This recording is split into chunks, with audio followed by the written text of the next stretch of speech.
સુરતના ડિંડોલી વિસ્તારમાં મહાલક્ષ્મી જ્વેલર્સમાં થયેલી લૂંટની ઘટનાનો પોલીસે ગણતરીના દિવસોમાં ભેદ ઉકેલી લીધો છે। ડિંડોલી પોલીસની સર્વેલન્સ ટીમે રાજસ્થાનથી એક આરોપીને લૂંટના મુદ્દામાલ સાથે ઝડપી પાડ્યો છે। તપાસમાં ચોંકાવનારો ખુલાસો થયો છે કે દુકાનના માલિકે જ દેવાના કારણે પોતાની જ દુકાનમાં લૂંટનું કાવતરું રચ્યું હતું। 26 ફેબ્રુઆરી 2024ના રોજ બપોરે ભરબજારમાં મહાલક્ષ્મી જ્વેલર્સમાં લૂંટની ઘટના બની હતી। બુકાનીધારી સમયે લોખંડના સાધનથી ધમકાવી ચાંદીની મૂર્તિ અને દાગીના લૂંટી લીધા હતા। આ બનાવમાં કુલ રૂપિયા 3,57,000ની લૂંટ નોંધાઈ હતી। ઘટનાની ગંભીરતાને ધ્યાને રાખી ડિંડોલી પોલીસે સીસીટીવી ફૂટેજ, હ્યુમન ઇન્ટેલિજન્સ અને ટેકનિકલ સર્વેલન્સના આધારે તપાસ શરૂ કરી હતી। આ તપાસ દરમિયાન પોલીસ આરોપી સુધી પહોંચી અને તેને રાજસ્થાનથી ઝડપી પાડ્યો હતો। પોલીસ તપાસમાં બહાર આવ્યું છે કે ઝડપાયેલ આરોપી દુકાનના માલિકનો જ ડ્રાઈવર છે। વધુ પૂછપરછમાં ખુલ્યું કે દુકાનના માલિકે દેવાના બોજના કારણે પોતાની જ દુકાનમાં લૂંટનું કાવતરું રચ્યું હતું। પોલીસે જપ્ત કરેલા દાગીના તપાસતા જાણવા મળ્યું કે તે સોના જેવા દેખાતા હતા, પરંતુ હકીકતમાં નકલી હતા। આ સમગ્ર મામલે પોલીસ દ્વારા વધુ તપાસ હાથ ધરવામાં આવી છે। ડિંડોલી પોલીસ સ્ટેશનમાં શ્રીનાથ સોસાયટીમાં આવેલ મહાલક્ષ્મી જ્વેલર્સમાં તારીખ 26/2/2026ના રોજ બપોરે આશરે 1:45 વાગ્યાની આસપાસ જ્વેલરીના શોરૂમમાં લૂંટનો એક ગુનો બનેલો હતો। જે અનુસંધાને ડિંડોલી પોલીસ સ્ટેશનમાં એક અનડિટેક ક્રિમિનલ કેસ રજીસ્ટર કરવામાં આવેલો હતો। આ જે બનાવની વિગત એવી છે કે આ ગુનાના ફરિયાદી એ મહાલક્ષ્મી જ્વેલર્સમાં સેલ્સમેન તરીકે લગભગ છેલ્લા 2.5 વર્ષથી ત્યાં નોકરી કરતા હતા અને એમના જે માલિક જે છે જેનું નામ છે નારાયણ શંકર પાલીવાલ, એ છેલ્લા 15-20 દિવસથી એમના વતન રાજસ્થાન ખાતે ગયેલા હતા અને બપોરના સમયે આ સેલ્સમેન એટલે કે આ ફરિયાદી શ્રી મહાલક્ષ્મી જ્વેલર્સમાં હાજર હતા। તે દરમિયાન આશરે બપોરના 1:45 વાગ્યાની આસપાસ એક કાળા કલરના કપડાં અને મોઢું કવર કરી એટલે કે માસ્ક પહેરી અને એક ઈસમ આવ્યો અને ત્યાં એક ધારદાર સળિયા જેવું એક હથિયાર બતાવ્યું અને એને ધાક ધમકી આપી અને આ જે મહાલક્ષ્મી જ્વેલર્સના જે ડિસ્પ્લેમાં પડેલા જે ચાંદીની મૂર્તિઓ હતો એ પૈકી ચાંદીની મૂર્તિ 22 અને એની પાછળના ભાગે એટલે આ શોરૂમના પાછળના ભાગે એક લોકર હતું। એ લોકર જે તે વખતે ખુલ્લું હતું, એમાં ચાવી લગાવેલી હતી કારણ કે આ ડિસ્પ્લેના જે દાગીનાઓ હતા એ બધા ચેન્જ કરવાના હતા। તો એ લોકરમાંથી મૂકેલ જે અલગ અલગ ટ્રે હતી એમાંથી 2 ટ્રેમાંથી 24 સોનાની બુટ્ટી એમ મળી અને કુલ 3,57,000નો મુદ્દામાલ જે છે એ આજે લૂંટ કરવાવાળો ઇસમ હતો એ લૂંટી અને ત્યાંથી નીકળી ગયેલો હતો। જે તે વખતે ગુનો અનડિટેક હતો।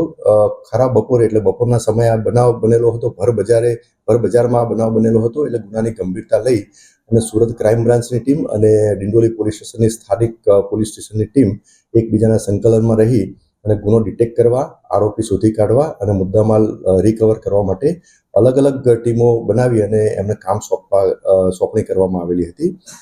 સ્થાનિક પોલીસ દ્વારા લગભગ 70થી 80 અલગ અલગ રૂટ ઉપર સીસીટીવી કેમેરા ચેક કરવામાં આવેલા હતા। જે જૂના બાતમીદારો અને આ લૂંટનામાં અગાઉ જે આ પ્રકારના મોડસ ઓપરેન્ડીમાં સંડોવાયેલા આરોપીઓ છે એને પણ ટ્રેક કરવામાં આવેલા। તો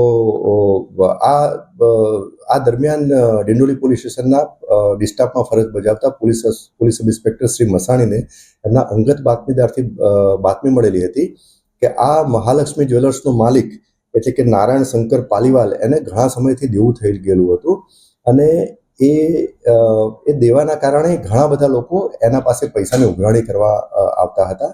જેથી આ માલિકે જ આખું જે કાવતરું ઘડેલું હતું અને આ કાવતરામાં એના જે ડ્રાઈવર જે આ ગુનાનો જે આરોપી છે કે જેણે લૂંટ કરેલી છે એનું નામ છે જીતેન્દ્ર કુમાર ઉર્ફે કિશોર વગતરામ ડાંગી, એની સાથે મળી અને આખો પ્લાન ઘડેલો હતો।